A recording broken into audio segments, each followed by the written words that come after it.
Mestre, eu preciso de um milagre. Transforma minha vida, meu estado. Faz tempo que eu não vejo. O nosso palestrante é o senhor Marcos Venâncio de Albuquerque, conhecido como Ceará. Atualmente é jogador do Esporte Clube Internacional, que vai compartilhar conosco o seu depoimento. O atleta Ceará conquistou muitos títulos em sua brilhante carreira, dentre eles destacamos campeão brasileiro 2013 e 2014 pelo Cruzeiro de Minas Gerais, campeão da Copa da França 2009 e 2010 pelo Paris Saint-Germain, campeão mundial de clubes 2006 pelo Esporte Clube Internacional e campeão da Libertadores da América 2006 pelo Esporte Clube Internacional. Vamos então receber com um fraterno abraço e aplauso o nosso palestrante. Muito obrigado. Que bom, boa noite a todos. Eu agradeço realmente ao convite, o Sérgio, que entrou em contato comigo, né, para que eu estivesse aqui nessa noite. E a última vez que eu estive presente foi na Lucas de Oliveira, em 2007, onde eu contei uma parte da minha história, e de lá para cá são mais 10 anos de história, né, que muitas coisas que Deus pôde fazer na minha vida, muitos desafios que aconteceram de lá para cá, desafios, alguns consegui vencê-los, outros, infelizmente, não consegui derrotá-los, mas estou vivo, estou aqui presente nessa noite. Muito feliz por pessoas que estiveram em 2007 presente pela primeira vez e Deus os alcançou e estão aqui nessa noite. Né? Feliz também de reencontrar a Thaís. Né? A Thaís foi a pessoa que me vendeu o primeiro apartamento em Porto Alegre, a corretora, e através da minha esposa Fernanda nós conseguimos atraí-la para Jesus, e ela, graças a Deus, está na presença de Deus, né? Com seu esposo. Então a gente fica muito feliz por esses milagres que Deus vai fazendo, né? Rever o pastor Tessa, a Martinha e outras pessoas também que aqui estão nessa noite. Sejam todos muito bem-vindos. Eu gostaria de embasar aquilo que eu vou falar nessa noite em 2 versículos da Bíblia, 2 versículos de citação do apóstolo Paulo em Filipenses 4, no versículo de número 12 e 13, que diz o seguinte: sei o que é passar necessidade e sei o que é ter fartura. Aprendi o segredo de viver contente em toda e qualquer situação. Seja bem alimentado, seja com fome, tendo muito ou passando necessidade. O versículo 13 diz: tudo posso naquele que me fortalece. Eu gostaria de embasar um pouquinho a minha história nesses 2 versículos, né, e falar um pouco sobre como nós poderemos, né, manter o equilíbrio, ser equilibrado nas situações diversas, situações boas e situações ruins também que nós vivemos, que não é tão simples, né, nós nos mantermos equilibrados, porque muitas vezes nós somos levados com a situação, pela emoção, pela circunstância, e o futebol, melhor do que qualquer outra profissão, para demonstrar isso, que um dia você é melhor do time, você é uma peça fundamental, e de repente, pouco tempo depois, você não serve mais para nada. Você não é ninguém, é como um copo descartável, né? Que hoje você serve para beber e daqui a pouco você acabou a bebida, você joga o copo fora.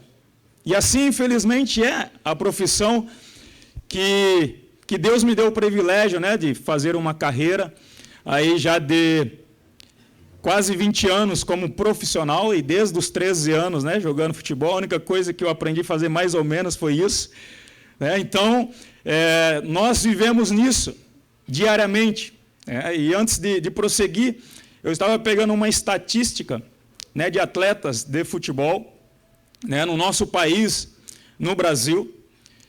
59% ou 60% dos atletas que iniciam o ano esportivo no Brasil, no segundo semestre ou depois que terminam os estaduais, como terminou ontem a maioria dos estaduais, 59% perde o seu emprego. 59, somente 41% prossegue com o contrato vigente até o final da temporada. Dura realidade onde o Brasil, as outras profissões, né, na média, está em 12% de perda de desemprego. Então, o futebol eleva essa margem muito além, 60%. E ainda digo mais, que 84% desses atletas ganham somente até R$1.000. Somente até R$1.000 por mês. 84% da classe de futebolistas ganha apenas R$1.000 por mês. 13% desses ganham de R$1.000 a R$5.000 por mês. Ou seja, aí nós estamos 83, nós já estamos a 96%. Então, restam 4% aí, de repente, um pouco melhor ou mais privilegiado dentre essa maioria, né, que, infelizmente, passam por essas situações difíceis. Porque é um sonho de muitos meninos serem jogadores de futebol. Né? A maioria, acho que 99% dos meninos que nascem, o papai dá uma bola. Os presentes são voltados para o futebol. Né? Então, a criança cresce com esse desejo. Aí vê, né, os Messi da vida, os Neymar, os Cristiano da vida, aí, ganhando milhões e milhões, fala assim, eu quero ganhar também. Mas não conhece a realidade dura que é o futebol. Então, esses 4% ainda são divididos em outros percentuais. E a última estatística que saiu, né, só tinha um privilegiado no Brasil, não sabe o nome, né, mas que ganhava realmente uma soma que até eu gostaria um dia, né, de ganhar. Mas Deus, eu estou orando, faz um milagre aí.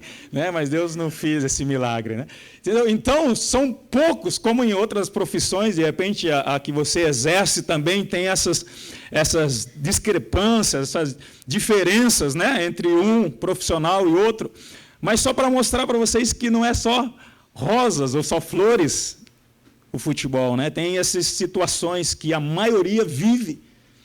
E muitos desses meninos, por ter o sonho de jogar futebol, o que eles fazem? Eles pagam. Pagam para alguns clubes, pagam para alguns empresários, pagam para assinar um contrato profissional, só para dizer, não, eu sou profissional de futebol. E às vezes está pagando para jogar. Só para dizer assim, não, eu saí de casa para jogar futebol, então eu não posso voltar para a minha cidade e dizer que eu não alcancei o sonho.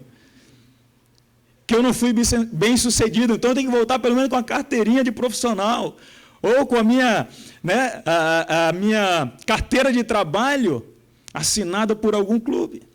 Então essa é a realidade. E por isso que eu agradeço a Deus todos os dias, e todos os dias quando eu levanto, como Jesus diz, tem de bom ânimo, eu procuro levantar animado, porque eu faço parte de uma classe, de uma minoria, da minha profissão, uma minoria. De repente de 1% ou 2%. E por isso que eu tenho o privilégio de agradecer a Deus, de glorificá-lo por tudo que Ele tem feito na minha vida. Mas o futebol, nós sabemos que milhões e milhões de pessoas entendem dele, milhões e milhões de pessoas dão palpite sobre ele, milhões e milhões de pessoas, né, fazem as suas considerações, as suas observações, e nós temos que lidar com isso dia a dia. Né? Pessoas criticando, então um dia ela te coloca lá em cima, outro dia te coloca lá embaixo, e como lidar com isso? Não é fácil. Tem dia que você é o pior, se você não tiver força, se você não tiver uma consciência, for forte mentalmente, você se desmorona. Fala assim, realmente eu não sirvo para nada. Mas a primeira coisa que eu gostaria de falar sobre, né, como nos manter equilibrado, é realmente não duvidar da sua capacidade. Não duvidar, né, daquilo que você é capaz de fazer. Em tudo aquilo que você for desafiado a fazer, não duvide. Por mais que a primeira vez não deu certo, mas eu vou tentar a segunda. Eu vou tentar a terceira. Vou tentar a quarta, talvez a quinta. Né, tem um atleta que foi campeão mundial, o Cafu, ele tentou 11 vezes para passar num teste. Foi 10 vezes recusado, não serve. Na 11ª, ele conseguiu. E talvez foi um dos maiores laterais direito que nós temos, e um dos que eu me inspirei muito na minha trajetória, no Cafu. Só que, infelizmente, um dia que eu o conheci pessoalmente, né, foi num lugar inadequado, no aeroporto, e no banheiro do aeroporto. Imagina. Aí eu entro no banheiro e vejo aquele cara, eu falo, o Cafu, cara que eu considero, admiro, né? Isso recentemente, eu estava em BH, há 2, 3 anos atrás. E eu falei, Cafu, eu sou do Ceará, tal, admiro o seu trabalho, não sei o quê.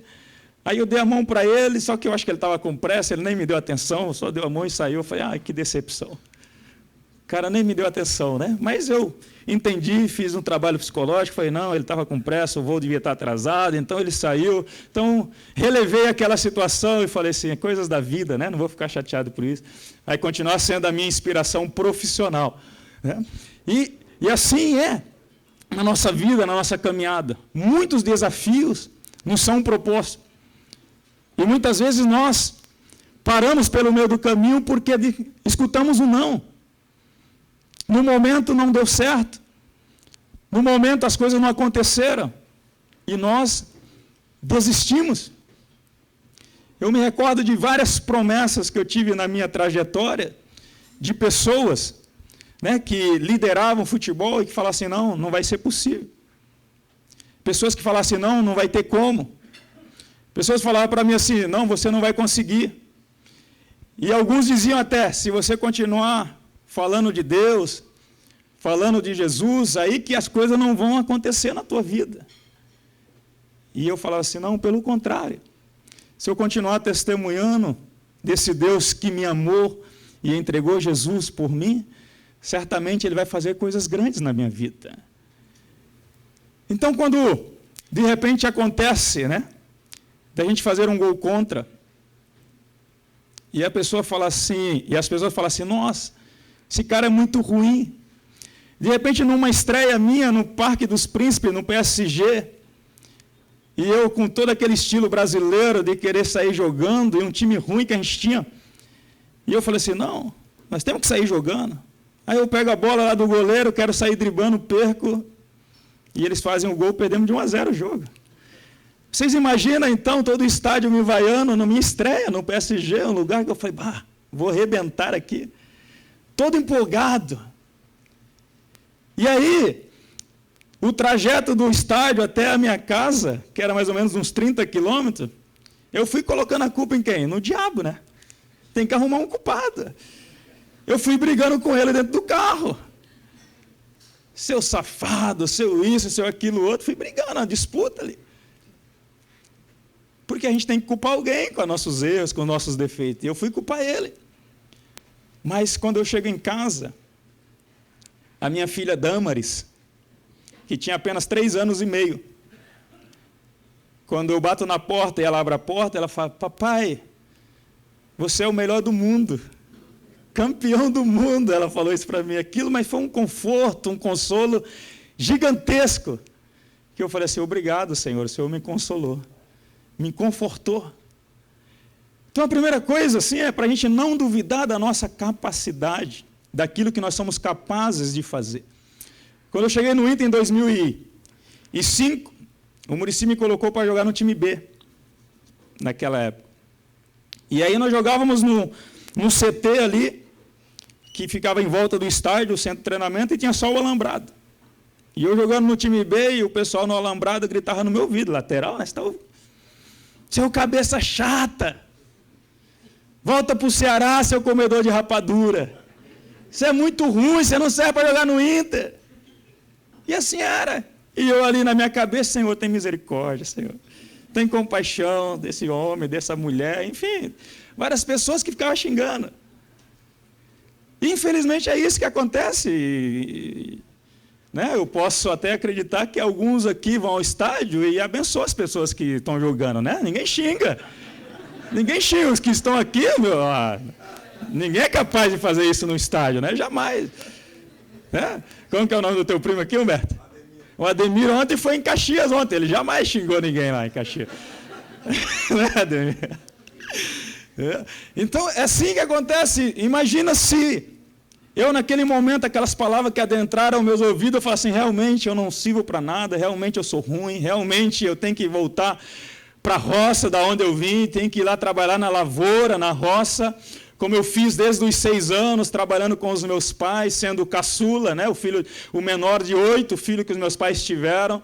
Imagina então se eu entrasse isso na minha mente, falei, não vai dar certo, eu tenho que retroceder. Mas pelo contrário, eu falei assim, não, Deus está comigo. Deus me colocou aqui não em vão. Ele tem um projeto para realizar através da minha vida, mas eu não posso desistir, duvidar. Ainda que seja duro, ainda que seja difícil a circunstância, eu tenho que prosseguir. Eu tenho que acreditar. E assim, né, foi o que aconteceu. Em 2006, eu tive a oportunidade de jogar um pouco mais, ganhando um pouco mais de espaço no Internacional. E aí eu tinha feito um pedido a Deus em dezembro, eu me recordo que o meu contrato estava acabando, porque era só de 8 meses o meu contrato com o Inter. E aí em dezembro, antes de entrar de férias, eu faço uma oração, Deus, eu nunca disputei a Libertadores. E o time se classificou, só que o meu contrato está acabando. E eu falei assim, Deus, permita eu disputar esse torneio pela primeira vez. Uma oração simples que eu fiz para Deus. E então eu fui de férias junto com a minha esposa, a Fernanda, que ontem nós fizemos 14 anos e 5 meses de casados. Hoje, 14 anos, 5 meses e 1 dia que estamos casados, eu e a Fernanda.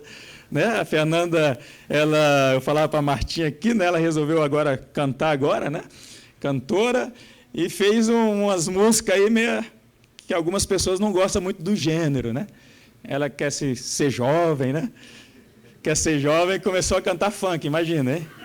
Cantar funk gospel, só Jesus na causa. Só Jesus, acho que até os anjos lá, quando ela começa a cantar, tapam os ouvidos. Mas, enfim, né? Tem que realizar os desejos, os sonhos da esposa, né? Então eu falei, não, eu invisto em você, eu confio, acredito no seu trabalho, no seu talento, né? E investi, então, no talento. E aí, então, Deus permitiu que, no ano 2006, eu renovasse melhor o meu contrato enquanto estava de férias, e aí jogasse essa competição, a Libertadores.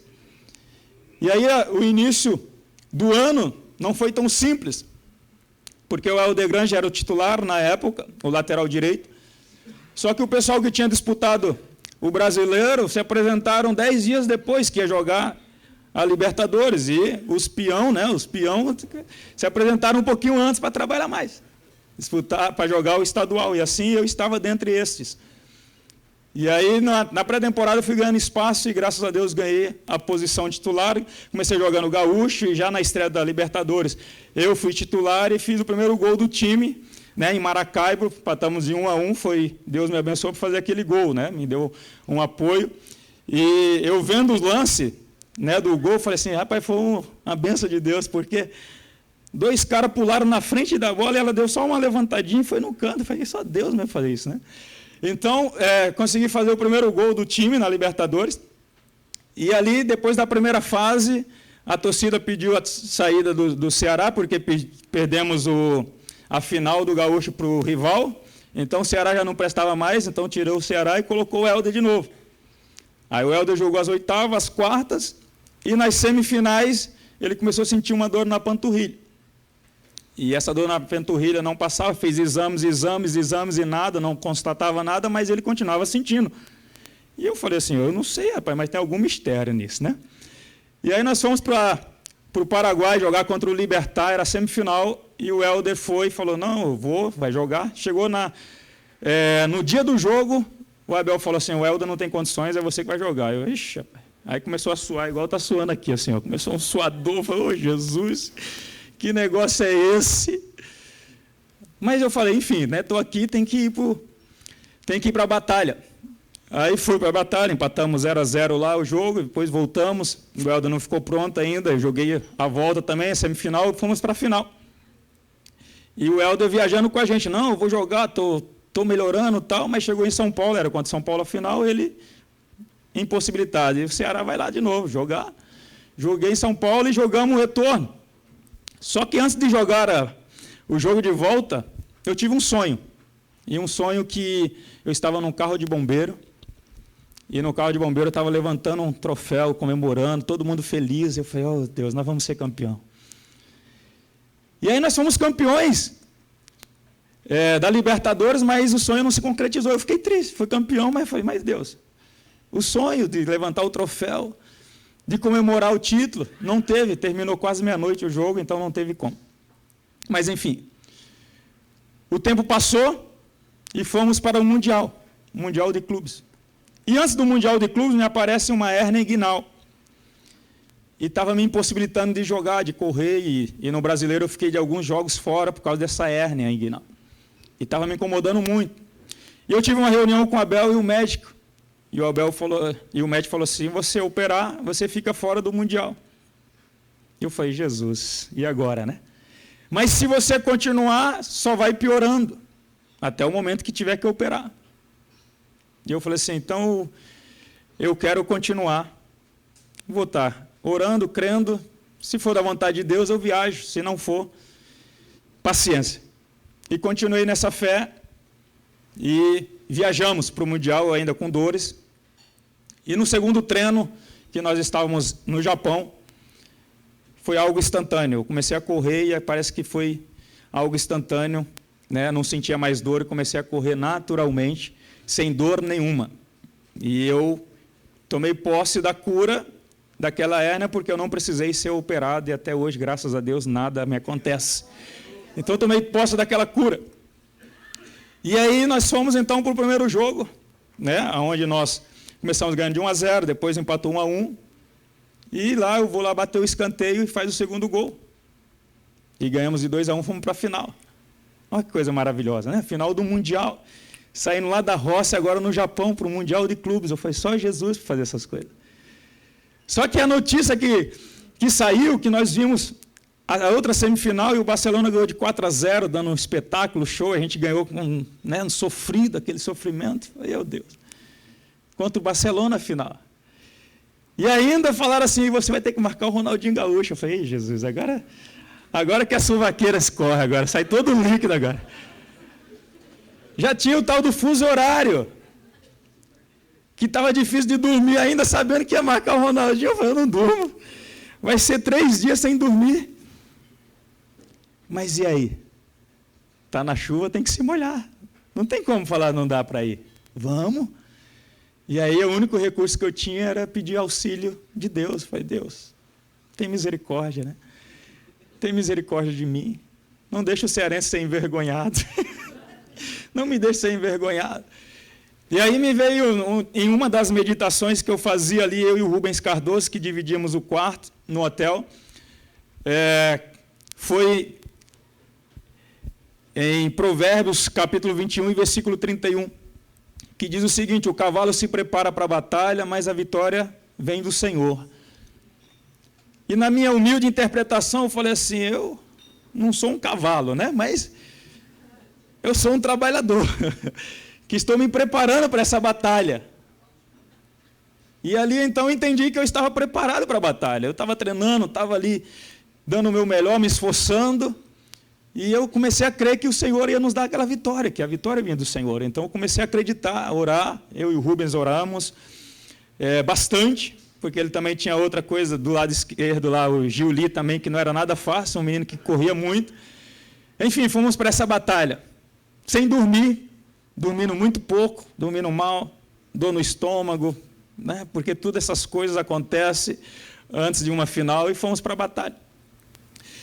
E aí a batalha, né, a maioria conhece, né, o desenrolar dessa batalha, e as instruções foi, né, do treinador, reveza, cada um dá uma vez no tornozelo dele, vai revezando, para a gente tirar ele de campo. O Ceará dá um, o Medinho dá outro, o Wellington Monteiro dá outro, e assim a gente vai tirando.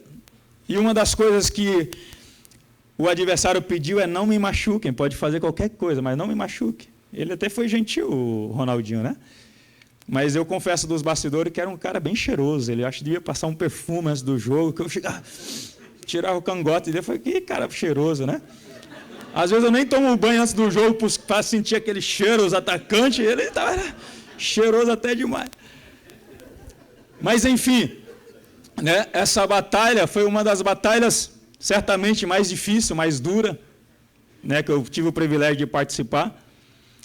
Mas Deus nos abençoou de tal forma, porque nós tínhamos, eu na direita, o Índio, né, o Fabiano Heller e o Rubens, e o Clemer também, então o Edinho, o Wellington Monteiro, ou seja, sistema defensivo, todos estavam de joelho na presença de Deus, todos tinham aceitado o senhorio de Deus nas suas vidas, e todos estavam buscando a Deus para que Deus nos ajudasse a dar o nosso melhor e realmente fazer história, fazer algo que muitas pessoas não acreditavam.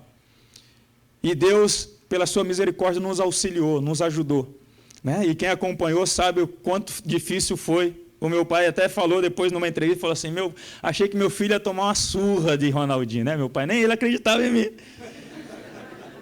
Mas Deus acredita na gente, né? Mesmo quando nossos pais não acreditam, Deus acredita. Né? Enfim, nós conseguimos esse feito inédito de ser campeão mundial. É algo que poucos acreditavam. E Deus nos deu esse privilégio de conseguir. E aí, quando nós voltamos para o Brasil, aí nós descemos em Canoas. Aí Deus falou assim, ó, o sonho se realizando. Desde Canoas até o Beira-Rio, no carro de bombeiro, as pessoas emocionadas, chorando, gritando, um mar vermelho e branco nas ruas. Parecia que você tinha dado 5 milhões para cada um, né? Eles estavam felizes da vida. Mas o sonho se realizando, porque Deus sempre tem algo maior para nós. Olha que tremendo! Né? Às vezes nossa visão ela atinge um curto espaço. E Deus vê mais além. Deus vê mais na frente. Aí nós entendemos que quando nós confiamos no Senhor, Ele sempre tem algo melhor para nós. Ele sempre tem algo para nos surpreender. E foi ali a surpresa de Deus na minha vida. Quando nós realmente acreditamos nele. Quando nós realmente deixamos Deus direcionar as nossas vidas.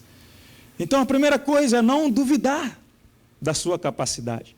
Não duvidar daquilo que Deus te deu. O dom de viver e a capacitação, né, de sabedoria, de inteligência, de discernimento, de fazer da melhor maneira possível aquilo que você faz. Não duvidar é não ter medo das concorrências. E pela misericórdia de Deus eu superei essa concorrência e consegui ficar na história do clube por esse fato inédito que aconteceu. E a segunda coisa, né, para nós nos mantermos equilibrados nas situações diversas, é as pessoas que nos amam. E normalmente é a família que mais nos ama, que mais nós nos sentimos bem. Ou seja, valorizar as pessoas que nos amam, porque elas sempre vão estar lá conosco nesses momentos adversos. No momento que as pessoas duvidam de nós, essas pessoas que nos amam vão estar lá para nos encorajar. E eu me lembro que quando eu conheci a Fernanda, numa terça-feira, dia 7 de maio, num culto de oração, né, lá em Ribeirão Preto, eu orava para Deus me conceder uma esposa, e então nós nos conhecemos, depois de um culto de oração, e 7 meses depois nós nos casamos. Então foi rápido, dia 7 nós nos conhecemos de maio, dia 12, dia dos namorados, nós noivamos, né, e mais 6 meses depois nós nos casamos. E nós nos casamos sem ter realmente aonde morar, sem ter, né, uma casa mobiliada. E eu me recordo que eu tive que comprar o armário ou alguns móveis da minha casa num jornal de usados em São Paulo chamado Primeira Mão. Então eu ia lá, folheava, e então eu lembro que um armário que eu comprei, eu tive que ir na casa da pessoa desmontar o armário e levar para o apartamento de um dormitório que um irmão da igreja nos alugou por R$300 na época. Então você lembra essa pessoa que está contigo ali nesses momentos, pessoas que te amam realmente. E aí o primeiro lugar que nós moramos juntos foi em Curitiba, quando eu fui jogar no Curitiba em 2003. E aí eu lembro que os atletas iam comer na Pizza Hut, né, R$40, R$50, e eu ia na R$9,90 com a minha esposa, porque eu não tinha condições de acompanhar os Gaviões. Então eu falava, não, aqui a nossa realidade é essa. E aí os atletas iam, né, para o treino com os carros bonitos, e eu ia com o meu Fiesta, branquinho, 98, sem ar-condicionado, sem direção hidráulica, sem vidro elétrico. E aí eu chegava lá para dar uma disfarçada, eu apertava o dedo assim e ficava assim, ó, dizendo que era elétrico, apertava e ficava assim. Entendeu? Então, valorizar as pessoas que estão nesses momentos conosco. Não, eu me lembro que porque nossos pais moram em Ribeirão Preto, e eu lembro quando nós íamos para Ribeirão Preto de Fiesta 1.0, e a minha esposa grávida da Damaris, ela lá com as malas no carro, com as perninhas para cima, e lá com o barrigão no Fiestinha, que chegava na subida de São Paulo, a gente quase não andava, né? E estamos juntos nessa. Estamos juntos no momento difícil também. Então são essas pessoas que nós devemos valorizar. Independente da circunstância, né? Independente das diversas situações que acontecem em nossas vidas. Eu vi outro dia, né, uma declaração do Oscar Schmidt, que foi o maior jogador de basquete, né, da nossa história aqui brasileira. E ele estava no Hall da Fama, discursando nos Estados Unidos. E ele, então, para terminar o seu discurso, ele falou assim: eu quero agradecer a Deus, em primeiro lugar, terminar agradecendo a Deus, porque Deus me tornou uma pessoa humilde. Deus me fez alguém trabalhador e lutador. E por último, eu quero agradecer a minha família. Em especial a minha esposa, que quando eu tinha 17 anos, dizendo ele, eu fiquei 1 ano sem jogar machucado. E quando eu estava voltando a jogar, eu ia para a quadra e ficava arremessando sozinho. E certo dia ele falou assim: nossa, aquilo ficou cansativo. Aí eu falei para minha namorada, que ela é namorada ainda: você poderia ir comigo, pelo menos a gente conversa lá no ginásio, né, bate um papo. E ela aceitou o desafio. Só que eu queria ela lá, segundo ele, né, para que ela pegasse a bola para mim. E aí ele jogava, errava, ela ia lá, pegava a bola e trazia para ele. Falou: o primeiro dia, legal. O segundo dia, ela já estava meio cansada, mas ela ficou comigo. 1 semana direto. E segundo ele falou, no 10º dia eu falei assim: não, eu tenho que casar com essa mulher, né? Eu tenho que casar com ela, ela vem aqui todo dia. Então eles se casaram. E no dia da declaração eles estavam há 38 anos juntos. E ele dizia publicamente: eu estou aqui, conquistei tudo que eu conquistei graças a essa mulher que aí está. Ou seja, ele agradecia a sua esposa por estar com ele desde os 17 anos, ali no momento difícil, e de estar com ele até aquele momento. E é isso que nós temos que ter, esse discernimento, esse entendimento, né? De agradecer a nossa família que está conosco todos os dias, que está nos apoiando nos momentos difíceis, nos momentos bons, que está conosco ali, nos auxiliando, nos encorajando, nos fortalecendo, que diz a verdade muitas vezes para nós, né? As pessoas aplaudem lá fora, mas chegam em casa e falam: você não está com essa bola toda não, né? Baixa a bola aí, tu não é tudo isso não, hein? Tem pessoas que dizem a verdade para nós, que é importante nós realmente ter esse equilíbrio, colocar os pezinhos no chão, sair do salto alto e falar assim: não, realmente, né? Essa é a realidade, essa é a nossa realidade. Então, saber valorizar a nossa família, seja a esposa, seja o esposo, os filhos, os pais.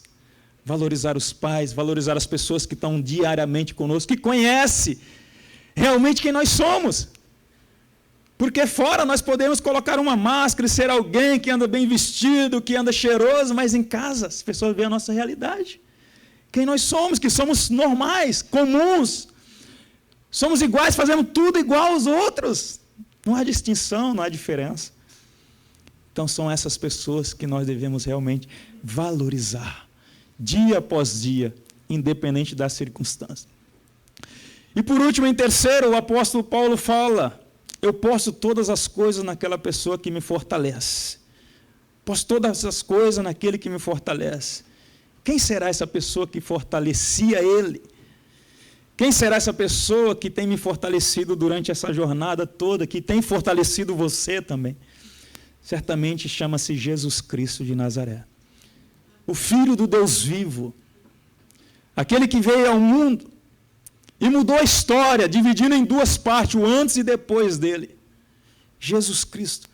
E aos 18 anos de idade, eu tive esse discernimento e essa compreensão que eu precisava dele. E aos 18 anos, então, eu entreguei a minha vida a Cristo. Como diz a Bíblia em Romanos, capítulo 10, e versículo 9, se com a tua boca confessares o Senhor Jesus, e crer no teu coração que Deus o ressuscitou dentre os mortos, tu serás salvo. E assim eu fiz aos 18 anos. Sendo o primeiro da minha família a fazer isso, a entregar a minha vida a Jesus Cristo, o mais novo e o primeiro a fazer. E só para vocês terem uma ideia, assim como Deus é maravilhoso, que em 2010 eu tive o privilégio de batizar a minha mãe no Rio Jordão, em Israel. Minha mãe com 71 anos. Nós fomos fazer um passeio no Rio Jordão, em Israel, dentre eles o Rio Jordão, e ela falou assim, eu quero me batizar. Eu sonhava de batizar aqui nesse rio. E eu tive o privilégio de batizá-la. Minha mãe confessando Jesus Cristo como seu Salvador e o seu Senhor, e eu batizando ela no Rio Jordão. Então eu fui o primeiro. E pela misericórdia de Deus, muitos irmãos hoje servem ao Senhor. A minha mãe sendo batizada. E muitas outras pessoas. Por quê? Nós temos que saber que é o Senhor que nos torna pessoas equilibradas. É o Senhor que no momento que nós estamos no trânsito, tomamos uma fechada. É o Senhor que faz a gente falar, misericórdia. Tem compaixão, Senhor. É o Senhor que em todos os momentos nos torna equilibrados dentro de campo. Para vocês terem uma ideia, são quase 20 anos, né, que eu falei aqui. Eu nunca fui expulso. Jogando como um defensor, eu nunca fui expulso na minha carreira. Quer dizer, perdão, me retrato. Fui expulso em 2006, aqui quando eu jogava no Inter. E eu coloco na conta de uma pastora, porque ela me convidava para ir pregar na igreja dela, e eu falei assim, eu tenho um jogo, não, mas eu vou orar, e Deus vai fazer um milagre. E eu acabei, a mulher naquela orou, eu fui expulso, para poder ir na igreja dela. Eu falei assim, não ora mais não me convida mais. Estou falando. Mas até na minha expulsão, assim, né, o cara me deu o drible, ele ia fazer o gol, eu puxei a camisa dele. Eu falei, vou puxar a camisa, né? Então, para vocês terem uma ideia, né, como Deus nos torna pessoas equilibradas dentro daquilo que nós fazemos, ou que nós tentamos fazer, porque é Ele realmente que muda as nossas ações, que muda o nosso pensar, que muda as nossas emoções, os nossos desejos, as nossas vontades. É a pessoa de Jesus Cristo que entra na nossa vida e nos faz ser a mesma pessoa, independente da vitória ou da derrota, independente das conquistas. Eu me recordo quando a gente foi campeão do mundo, deu 10 minutos, eu já estava no vestiário falando com a minha esposa, ela, cadê você? Estou te procurando na televisão. Eu falei, não, a gente já ganhou, tá bom já. Não preciso ficar fazendo, né, dando cambalhotas e tudo mais, já dei uma volta olímpica, eu estou aqui, querendo falar contigo, comemorar contigo, com os meus filhos, com meus pais. Por quê? Porque às vezes a vitória mexe com as pessoas, ela acha que são alguém importante porque venceram. Mas nós temos que prosseguir sendo as mesmas pessoas. E somente Jesus Cristo pode nos tornar pessoas equilibradas. Somente Ele pode nos ajudar a realmente ter uma mudança de vida, de conduta, uma mudança de pensamento, de ações. Somente Ele. E aos 18 anos eu entreguei a minha vida para Ele. E até aqui estou caminhando. Quando nós fomos para a França, em 2007, eu com a minha esposa e meus 2 filhos, a Damaris e o Levi, que eram nascidos, depois nasceu a Pietra, lá na França, temos 3 filhos, Damaris com 13, Levi com 11 e a Pietra com 8 anos, que nasceu. Lá nós continuamos o mesmo desafio que Deus nos deu aqui, em Porto Alegre, que era continuar levando o Evangelho de Cristo para as pessoas. Mesmo sem falar francês, não sabia nem falar bonjour. Mas a gente vai aprendendo. E eu tinha uma amiga, a gente encontrou uma amiga lá, que era a nossa tradutora. Então nós começamos a fazer reuniões em casa, pastor. E essa tradutora, então, vinha e me traduzia. E a gente morava um pouco distante, e as pessoas, eu ia buscar as pessoas na estação de trem, de carro. As pessoas que vinham na reunião, eu ia buscar na estação de trem, levava, fazia 2, 3 viagens para que elas participassem. E elas iam de Paris, de vários lugares da França. E assim foi pegando proporção essas reuniões em casa, e nós nos reuníamos todas as quinta-feiras em 100 pessoas em casa. E chegamos a colocar 250 pessoas na nossa casa. pessoas penduradas nas paredes, tinha lá. Porque sempre antes das férias, né, quando terminava a temporada, a gente fazia um culto especial para poder, né, terminar aquela temporada e voltar depois. Então vinha gente tudo quanto é lugar. E assim nós começamos a fazer esse trabalho lá. E Deus me deu o privilégio de batizar 36 pessoas nesse período que nós ficamos lá. Dentre elas, né, um ateu, ex-ateu, né, que era um francês ex-ateu, um ex-muçulmano também, que eu tive o privilégio de batizar. E o atleta do PSG hoje, o Blaise Matuidi, também, eu tive o privilégio de batizá-lo. E de poder apresentar a sua filha no mesmo dia do batismo, um bebezinho, para Jesus. Então foram 5 anos que nós ficamos lá. E desses 5 anos, né, quando nós voltamos para o Brasil, saiu uma matéria no jornal, né, da evolução do cristianismo. Evolução do cristianismo na França. E dentre as pessoas que tinham ajudado a evolução do cristianismo estava um atleta chamado Marcos Ceará, que tinha passado no PSG. E aquilo então alegrou muito o meu coração, porque viu que nós não fizemos em vão. Que nós fomos ali realmente porque Deus nos conduziu para glorificar a Deus naquele lugar. E para vocês entenderem ainda o tamanho do milagre de Deus, é que antes de nós irmos para a França, né, o tio da minha esposa, que tem nacionalidade italiana, falou para ela tirar a nacionalidade italiana, porque assim nos ajudaria a ir para a Europa jogar lá. E eu falei para ela assim, meu Deus não está condicionado a um passaporte. Se ele tiver que fazer um milagre, faz sem passaporte, sem nada. Porque Deus faz isso, queridos. Deus faz esses milagres. E uma vizinha nossa, que estava gestante, grávida, e o filho dela estava com má formação cerebral, e na França a lei permite que no 5º mês você pode abortar a criança se ela tiver alguma má formação. E ali então aquela mulher, ela estava desesperada, contou para minha esposa, ela era casada com um português, mas era francesa, e nós falamos, vamos desafiar você a orar e crer que Deus pode fazer um milagre. Ela estava no 4º mês até então, ela tinha consulta no 5º mês. E nós começamos a orar. Eu orei com ela no portão da minha casa, ela vinha algumas vezes na minha casa, nós íamos na casa dela orar, pedindo a Deus um milagre. E certo dia ela nos convidou para jantar na sua casa. Fomos jantar, eu falei, jantar na casa de francês deve ter uma comida maravilhosa, né? Cearense, cheio de fome. E aí chegamos lá, tinha aquelas entradinhas lá, tal, nós ficamos comendo as entradinhas, e eu, cadê o prato principal, né? E as entradinhas beliscando, e daqui a pouco ela falou assim, pega a sobremesa para nós. Eu falei, cadê a janta? Não tem janta. Foi com fome, né? Mas o melhor estava por vir. O melhor foi o laudo que ela nos mostrou, dizendo que o filho dela estava perfeito.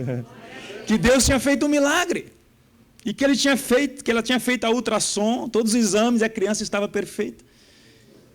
E até hoje ele vive. O nome dele é Pedro, tem a mesma idade da minha filha Pietra, né? E está todo saudável. E ela fala para nós, confessa, dizendo, é como se fosse uma tatuagem. O meu filho, cada vez que eu olho para ele, eu vejo o milagre de Deus, eu vejo a existência de Deus, uma pessoa incrédula, totalmente incrédula. Então, quando nós acreditamos realmente que Jesus Cristo pode fazer a diferença em nossas vidas, nós vemos a sua glória. E nessa noite, todos nós que aqui estamos, né, nós temos a oportunidade. Deus age na vida de cada um de forma individual, mas o Deus é o mesmo. Ele quer agir na sua vida. Talvez em áreas que de repente você fala assim, não tem mais jeito. Mas esse Deus é poderoso para agir aonde você der espaço e vazão para Ele agir na sua vida. E eu gostaria que você fechasse os seus olhos neste momento. Por favor, eu gostaria de fazer uma oração com você. Como eu falei aqui, aos 18 anos eu tive esse privilégio, esse discernimento de poder confessar o Senhor Jesus como o meu Salvador e o meu Senhor. Confessando com os meus lábios, crendo com o meu coração, que Deus ressuscitou Ele dentre os mortos. E desde então nós caminhamos juntos, e eu considero a presença do Senhor todos os dias na minha vida. Sejam eles bons ou ruins, mais ou menos, independente dos dias. Nós não podemos esquecer que o Senhor Jesus quer estar conosco dia após dia. Ele quer fazer parte das nossas batalhas, quer fazer parte das nossas vitórias. quer fazer parte também dos momentos difíceis, dos insucessos, mas Ele quer dizer: eu te amo, independente das circunstâncias. E eu tenho um projeto espetacular para você, para a sua família. Nessa noite eu quero desafiar você a fazer uma oração comigo, onde você está. Repita essa oração comigo, por favor, neste momento, dizendo: poderoso Deus, nesta noite, eu abro o meu coração e, através da fé, eu creio que Jesus Cristo morreu no meu lugar e, ao terceiro dia, Ele ressuscitou para me dar vida e vida abundante. E nesta noite, eu confesso que Jesus Cristo é o meu Salvador e o meu Senhor. Eu entrego a minha vida nas Tuas mãos, Senhor, e peço que o Senhor direcione todos os dias, em nome de Jesus. Amém. Eu gostaria de saber quem fez pela primeira vez essa oração, de repente nunca fez uma oração semelhante. Só levantasse assim a mão pela primeira vez, 2 pessoas aqui, mais alguém que fez pela primeira vez. Nós temos um livrinho para você que vai realmente dar algumas instruções, né? O pós-confissão, o pós-oração, né, Humberto? E se você puder vir aqui na frente, eu vou dar para você. Seria interessante você vir aqui, por favor, receber esse livrinho. Né? Permaneça aqui na frente, por favor. Você que recebeu o livrinho, permaneça aqui, por favor, na frente. Nós vamos fazer mais uma oração por vocês que receberam o livrinho. Permanecer aqui com a gente. Tem mais alguém que vai receber o livrinho pela primeira vez? Por favor. De nada. Se tiver mais alguém, não se constranja, por favor. Pode vir aqui um livrinho para você. Tá de boa, né? Tem mais um ali. De nada. Por favor, pastor, passa para ele aí, por favor. Pode permanecer aqui, meu irmão, por favor, querido. Vamos estar orando por vocês, né, que estão aqui pela primeira vez, estão nos visitando e que nessa noite também fizeram essa oração, né, confessando que Jesus Cristo é o Salvador da vida de vocês. Certamente o nome de cada um de vocês, que Deus conhece muito bem a história, a trajetória de vocês, está inscrito num livro da vida, um testamento que jamais sairá de lá, né? E o Senhor Jesus garante a eternidade para vocês. Então, nesse momento, eu gostaria de orar por vocês, e os que não vieram, se puder estender as mãos para eles, né? Os abençoando também nesta noite. Se vocês puderem fechar os olhos.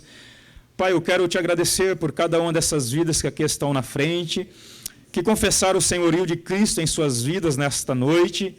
O primeiro passo que elas deram através da fé, Senhor. Peço que o Teu Espírito Santo entre no coração de cada uma delas, selando, Senhor, como penhor da garantia de eternidade, Pai. Que o Teu Espírito possa conduzi-las diariamente, independente das circunstâncias, das situações, que o Senhor esteja fortalecendo, dando ânimo, encorajando elas a prosseguirem buscando a Tua presença, Senhor. Que o nome delas seja escrito no livro da vida e que dali jamais saia, e que o Senhor possa reservar um lugar para eles no céu, na eternidade, em nome de Jesus, abençoando-os, abençoando as suas famílias e tudo que elas fizerem, em nome de Jesus que oramos.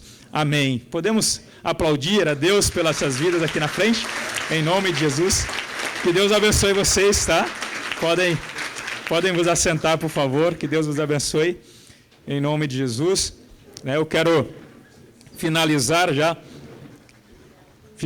aqui a minha participação, agradecendo mais uma vez, Humberto, pelo convite. Que Deus abençoe vocês, abençoe os outros jantares que terão, e se puder me convidar para o outro, eu estarei presente. Tá? Que Deus abençoe todos vocês, muito obrigado, tenham uma boa noite, em nome de Jesus.